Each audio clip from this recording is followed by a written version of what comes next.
Halo teman-teman, salam kenal. Nama saya adalah Salir Hadiasi atau biasa dipanggil dengan nama Alin. Saya adalah dosen dari Fakultas Psikologi Universitas Indonesia. Pada kesempatan kali ini, saya akan membawakan topik dan memberikan penjelasan singkat mengenai systematic review. Atau dalam bahasa Indonesianya adalah review yang tersistematis. Nah, apa sih systematic review dan kenapa kita perlu melakukan systematic review? Saya yakin teman-teman yang pernah melakukan penelitian pasti di awal kita melakukan penelitian kita akan membuat latar belakang dulu. Kenapa sih penelitian ini butuh untuk kita lakukan? Kenapa kita pilih topik ini dan kenapa topik ini butuh untuk diteliti gitu. Nah, misalnya yang kita ingin teliti adalah, kan kita setelah mengarungi pandemi selama 2 tahun ini, kita sekarang mudah-mudahan sudah mulai masuk ke tahap endemi. Dan tentunya untuk kita bisa melihat, membuat penelitian mengenai gambaran psikologis setelah 2 tahun pandemi ini, kita juga butuh melihat mengenai gambaran kesejahteraan psikologis pada saat pandemi, mungkin tahun lalu dan saat 2 tahun yang lalu. Dan kita mulailah mencari kita mulai mencari berbagai sumber-sumber, berbagai publikasi atau artikel jurnal untuk lihat. Dan ternyata yang kita temukan banyak sekali penelitian yang sudah dipublikasikan mengenai dampak pandemi COVID-19 terhadap kesejahteraan psikologis. Dan pas kita lihat lagi, variabelnya mungkin hanya namanya kesejahteraan psikologis, namun alat ukurnya banyak. Walaupun pas kita lihat lebih dalam, ternyata beberapa alat ukur saja yang sering dipakai. Tapi pas kita lihat lagi, definisinya juga agak ada yang berbeda, ada yang sama, ada yang mirip-mirip gitu.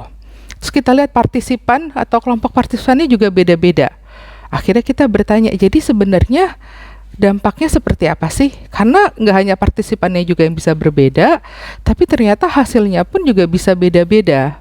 Nah, jadi akhirnya kita bingung atau kita bertanya-tanya, jadi sebenarnya seperti apakah dampak pandemi COVID-19 terhadap kesejahteraan psikologis?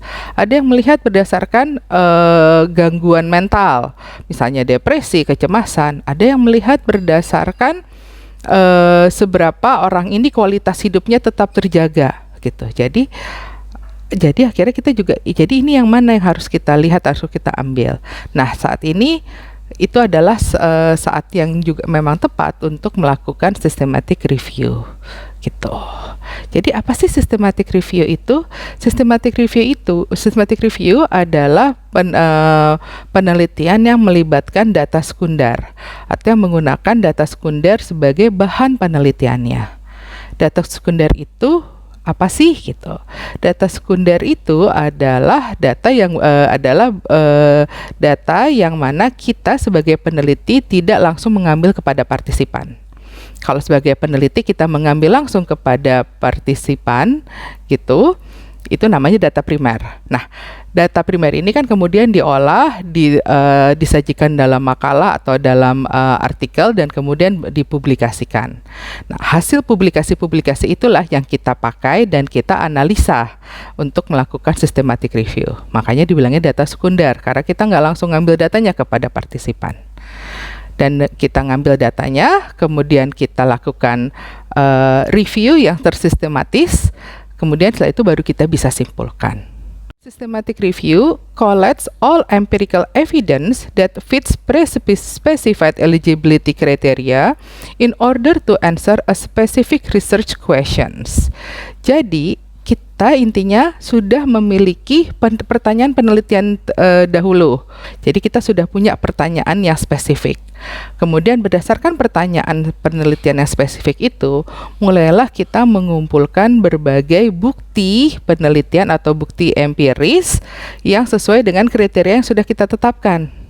Misalnya gini, bagaimanakah dampak pandemi COVID-19 terhadap kesejahteraan psikologis selama tahun 2020 dan selama tahun 2020 sampai 2021. Jadi penelitian yang kita cari udah jelas tuh. Topiknya adalah IV-nya adalah pandemi COVID dan DV-nya adalah kesejahteraan psikologis. Kemudian waktunya juga udah jelas karena waktunya durasinya adalah 2020 sampai 2021. Jadi penelitian yang mana datanya diambil tahun 2020 sampai 2021 itulah yang akan kita pakai untuk kita analisis di dalam systematic review. Nah, kegunaan systematic review itu untuk apa sih gitu? Kenapa sih dibutuhkan systematic review ini? Ya tadi sudah sempat disinggung, banyak sekali penelitian, banyak sekali publikasi mengenai satu topik. Apalagi di era saat ini di mana publikasi itu menjadi salah satu hal yang penting. Dan publikasi ini kan nggak hanya di bahasa kita, tapi juga di bahasa yang lain. Dan juga kenapa systematic review ini dibutuhkan?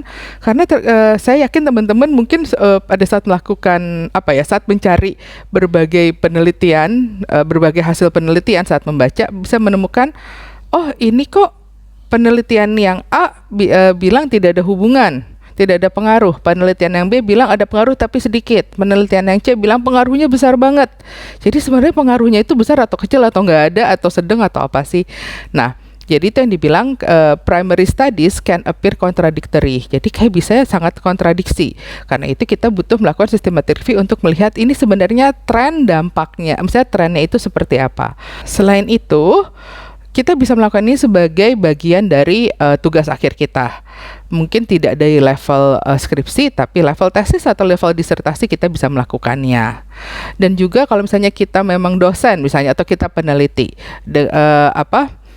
kita bisa membuat proposal terkait systematic review ini dan untuk kita masukkan untuk mencoba untuk mendapatkan hibah penelitian. Dan juga untuk terus melakukan dan juga untuk mendapatkan ide mengenai berbagai penelitian yang kita bisa lakukan ke depannya gitu. Jadi apa sih yang kita lakukan dalam systematic review? Yang pertama adalah kita secara umum yang kita lakukan adalah identify. Jadi mengidentifikasi, menilai, dan mensintesa seluruh penelitian yang ada yang memang relevan dengan pertanyaan penelitian kita. Jadi misalnya saya mau lihat dampak dari pandemi COVID terhadap kesejahteraan psikologis.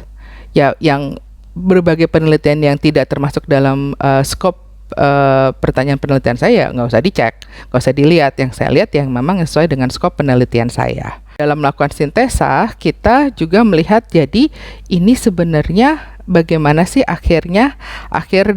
bagaimana apa yang kita bisa simpulkan dari dampak COVID-19. Mungkin kita bisa bagi, misalnya, berdasarkan kelompok usia seperti apa. Atau kita lihat kesejahteraan psikologis ini kita lihat dari kualitas hidup. Jadi per kelompok usia kualitas hidupnya seperti apa. Dan yang pasti systematic review ini bisa diupdate. Misalnya, saat ini kita hanya tahun 2020 dan 2021. Namun setelah itu COVID ini meskipun mungkin sudah selesai pandeminya, kita masuk ke endemi, namun kita mendengar juga yang namanya long COVID atau saat COVID itu kan perubahan yang sangat masif terjadi, sehingga dampaknya 3 tahun setelah itu seperti apa sih? Itu juga kita bisa lakukan systematic review gitu. Jadi memang bisa direplikasi dan bisa diperbaharui. Ada 7 tahapan dalam melakukan systematic review. Yang pertama adalah kumpulkan tim dulu, karena kalau kita melakukan sendiri, namanya bukan systematic review, namanya systemized review. Systematic review ini menjadi suatu yang sangat diandalkan karena prosesnya adalah transparan dan dilakukan bersama-sama, sehingga meningkatkan objektivitas. Karena dilakukan bersama-sama, makanya kita butuh tim. Dan di dalam tim ini sudah dijelas pembagiannya seperti apa. Siapa yang bertugas sebagai reviewer 1, siapa yang bertugas sebagai reviewer 2, siapa yang bertugas sebagai wasit kalau ada apa-apa dia yang jadi penentu atau kita bilang reviewer yang ketiga misalnya. Siapa jadi ketua penelitinya dan apa tugasnya. Siapa yang menjadi asisten peneliti dan apa tugasnya gitu. Jadi sudah diperjelas semuanya gitu. Kemudian di step kedua adalah kita memperjelas pertanyaan penelitian yang ingin dijawab. Kemudian di tahap ketiga kita melakukan planning atau perencanaan. Jadi kenapa systematic review itu juga sesuatu yang memang bisa dipercaya? Karena ada protokol yang sudah kita buat.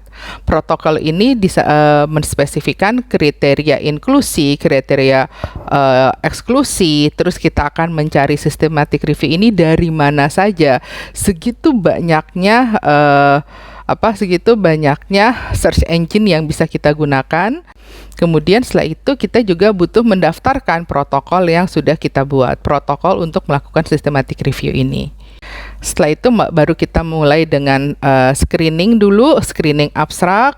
Setelah itu baru diambil lagi, dicek duplikasi, baru kita searching. Jadi intinya di sini adalah mencari berbagai mengumpulkan berbagai penelitian atau publikasi yang ada.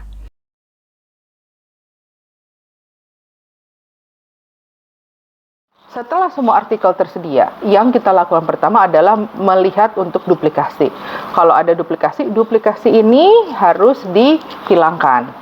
Gitu. Kemudian kita initial screening. Initial screening adalah kita lihat dari judul dan atau abstrak, atau kita bisa langsung lihat keduanya. Dan sini kita tetap harus catat dari yang kita ketemu, yang duplikasi berapa sehingga hilang. Sisanya sudah tidak ada duplikasi, kita lakukan initial screening, itu berapa yang memang